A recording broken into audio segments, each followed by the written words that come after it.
Chapitre 131. L'amour est le secret et le commandement de la gloire. Qu'ai-je fait qu'il ne fallait pas faire? Nous nous sommes donc encore si peu compris pour ne pas comprendre que l'hypocrisie est un péché et que la parole n'est que du vent si l'action ne vient pas lui donner sa force. Que vous ai-je toujours dit, moi? Aimez-vous les uns les autres. L'amour est le commandement et le secret de la gloire. Et moi qui prêche, devrais-je être sans charité?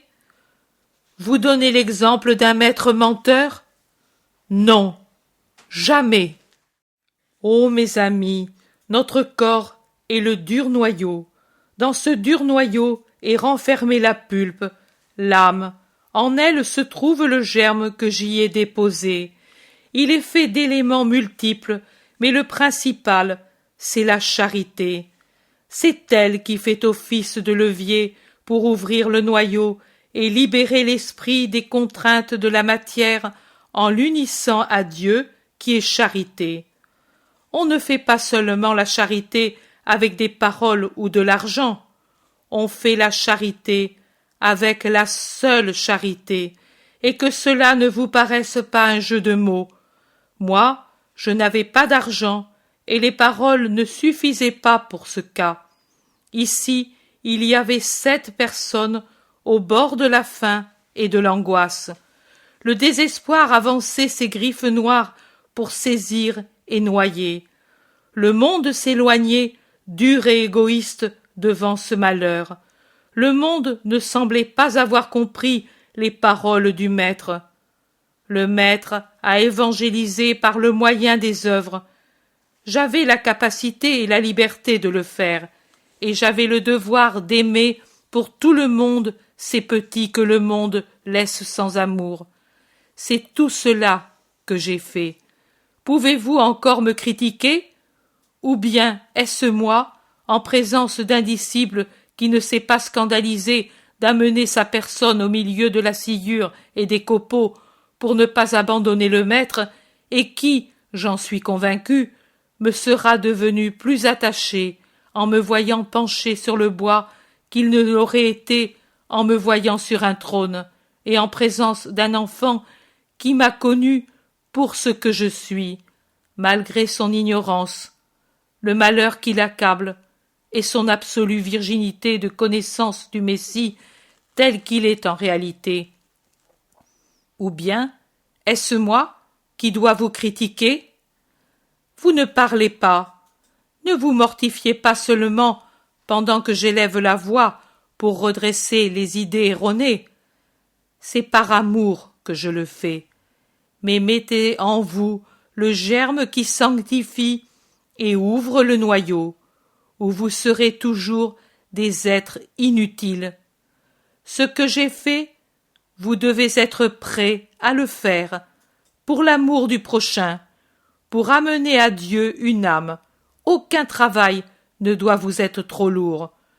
Le travail, quel qu'il soit, n'est jamais humiliant, mais humiliantes sont les actions basses, les faussetés, les dénonciations menteuses, les duretés, les injustices, l'usure, les calomnies, la luxure. C'est cela qui mortifie l'homme. Et pourtant, cela se fait sans honte, même par ceux qui veulent se dire parfaits et qui sûrement se sont scandalisés de me voir travailler avec la scie et le marteau. Oh, oh, le marteau, le méprisable marteau, s'il sert à enfoncer des clous dans le bois pour fabriquer un objet qui donne à manger à des orphelins, comme il deviendra noble. Le marteau sans noblesse, s'il est dans mes mains et pour une fin sainte, comme il n'aura plus cette apparence, et comme voudront l'avoir tous ceux qui maintenant se mettraient à crier au scandale à cause de lui. Ô homme, créature qui devrait être lumière et vérité, comme tu es ténèbres et mensonges. Mais vous au moins, comprenez ce que c'est que le bien, ce que c'est que la charité, ce que c'est que l'obéissance. En vérité, je vous dis que nombreux sont les pharisiens et qu'ils ne sont pas absents parmi ceux qui m'entourent. Non, maître, ne le dis pas. Nous, c'est parce que nous t'aimons que nous ne voulons pas certaines choses. C'est parce que vous n'avez encore rien compris. Je vous ai parlé de la foi et de l'espérance, et je croyais qu'il n'y avait pas besoin d'une nouvelle parole pour vous parler de la charité, parce que je l'exhale tellement que vous devriez en être saturé. Mais je vois que vous ne la connaissez que de nom, sans en connaître la nature et la forme, de la même façon que vous connaissez la lune. Vous rappelez-vous le jour où je vous ai dit que l'espérance est comme le bras transversal du doux joug qui soutient la foi et la charité, et qu'elle est le gibet de l'humanité et le trône du salut? Oui, vous n'avez pas compris le sens de mes paroles. Et pourquoi ne m'en avez-vous pas demandé l'explication? Moi, je vous la donne. C'est un joug, car elle oblige l'homme à rabaisser son sot orgueil sous le poids des vérités éternelles, et c'est le gibet de cet orgueil. L'homme qui espère en Dieu, son Seigneur, humilie nécessairement son orgueil qui voudrait se proclamer Dieu, et il reconnaît que lui n'est rien, et que Dieu est tout, que lui ne peut rien, et que Dieu peut tout, que lui, homme et poussière, qui passe, et que Dieu est une éternité qui élève la poussière à un degré supérieur en lui donnant une récompense d'éternité.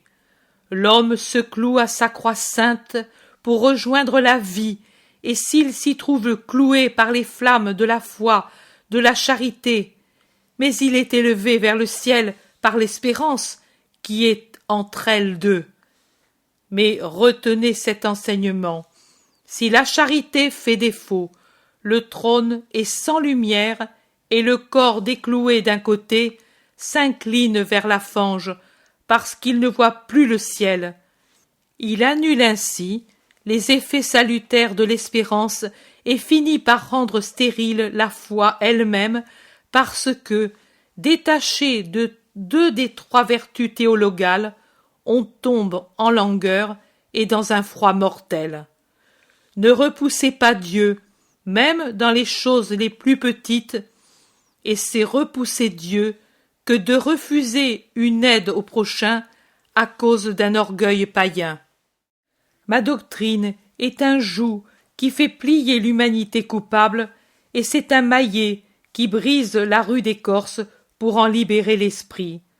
C'est un joug et un maillet, oui, mais pourtant qui l'accepte ne sent pas la lassitude que donnent les autres doctrines humaines et toutes les autres choses humaines. Mais pourtant, celui qui s'en fait frapper ne ressent pas la douleur d'être brisé dans son moi humain, mais il éprouve un sentiment de libération. Pourquoi cherchez-vous à en être délivré pour la remplacer par tout ce qui est plomb et douleur? Vous tous avez vos douleurs et vos fatigues. Toute l'humanité a des douleurs et des fatigues supérieures parfois aux forces humaines. Depuis l'enfant, comme celui-ci, qui déjà porte sur ses petites épaules un grand fardeau, qui le fait se courber et enlève le sourire enfantin à ses lèvres et l'insouciance à son esprit, qui, toujours humainement parlant, ne sera plus jamais enfantin. Jusqu'au vieillard qui penche vers la tombe avec toutes les déceptions et les fatigues et le poids et les blessures de sa longue vie.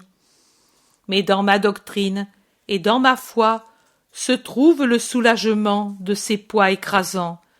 C'est pour cela qu'on l'appelle la bonne nouvelle, et qui l'accepte et lui obéit sera bienheureux dès la terre, parce qu'il aura Dieu pour le soulager et les vertus pour lui rendre facile et lumineux le chemin, comme s'il avait des sœurs affectueuses qui, en le tenant par la main, avec des lampes allumées, éclairent sa route et sa vie, et lui chantent les éternelles promesses de Dieu, jusqu'au moment où, laissant tomber en paix sur la terre le corps fatigué, il se réveille au paradis. Pourquoi voulez-vous, ô homme, être fatigué, désolé, lassé, dégoûté, désespéré, quand vous pouvez être soulagé et réconforté? Pourquoi vous aussi, mes apôtres, voulez-vous ressentir la lassitude de la mission, sa difficulté, sa sévérité, alors qu'en ayant la confiance d'un enfant, vous pouvez n'avoir qu'un joyeux empressement, une lumineuse facilité pour l'accomplir et comprendre et sentir qu'elle n'est sévère que pour les impénitents, qui ne connaissent pas Dieu, mais pour ceux qui lui sont fidèles, comme une mère qui soutient sur le chemin, indiquant aux pieds incertains de son petit les cailloux et les ronces, les nids de serpents et les fossés, pour qu'ils les connaissent et n'y périssent pas? En ce moment, vous êtes désolé. Votre désolation a eu un commencement bien misérable. Vous êtes désolé d'abord de mon humilité comme d'un crime contre moi-même. Ensuite, vous êtes désolé parce que vous avez compris que vous m'avez peiné et qu'ainsi vous êtes encore loin de la perfection. Mais pour peu d'entre vous, cette désolation est dépourvue d'orgueil, de l'orgueil blessé par la constatation de n'être encore rien, alors que par orgueil vous voudriez être parfait. Ayez seulement l'humilité consentie d'accepter le reproche et de reconnaître que vous vous êtes trompé en promettant en votre cœur de vouloir la perfection pour un but qui dépasse l'humain. Et puis, venez à moi, je vous corrige, mais je vous comprends et compatis. Venez à moi, vous apôtres, et venez à moi, vous tous, hommes qui souffrez par des douleurs matérielles, par douleurs morales, par des douleurs spirituelles, ces dernières qui vous sont données par la douleur de ne pas savoir vous sanctifier comme vous le voudriez, pour l'amour de Dieu, et avec empressement, et sans revenir au mal.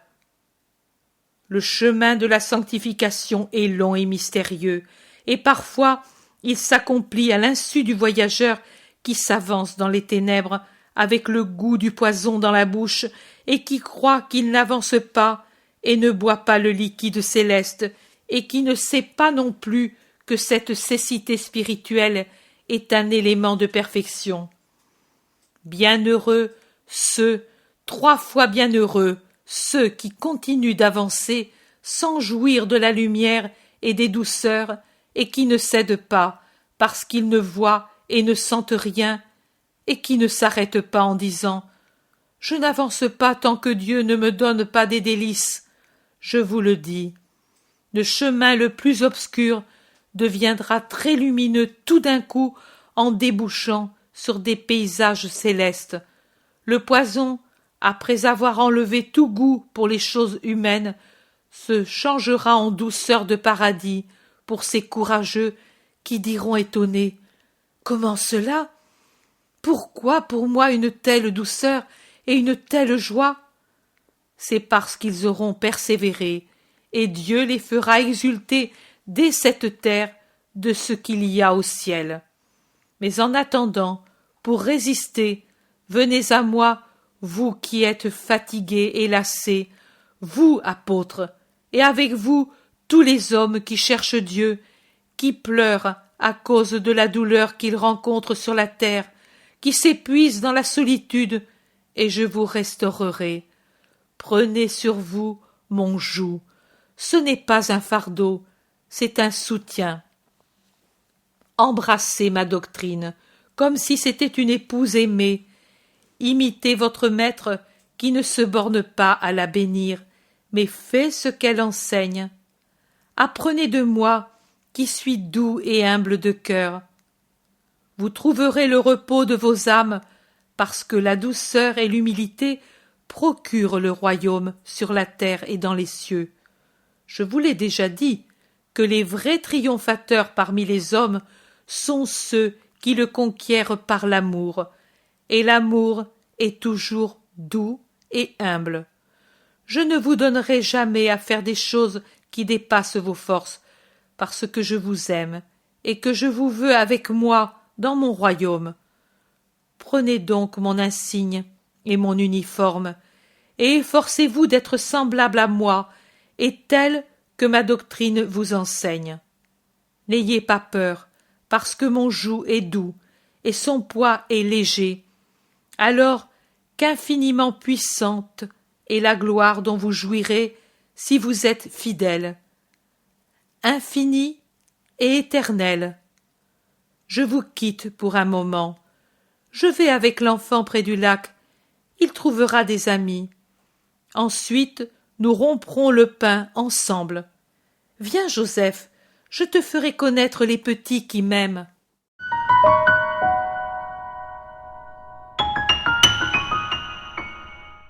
L'intérêt pour les écrits de Maria Valtorta ne cesse de grandir. Et les fruits récoltés, vocation, conversion, sont immenses. Visionnaire de la vie du Christ, de la conception de Marie jusqu'au début de l'Église, sa description des personnages, de leur psychologie, la précision des lieux où ils évoluent, des coutumes et mœurs de l'époque, est proprement sidérante et à ce jour inégalée.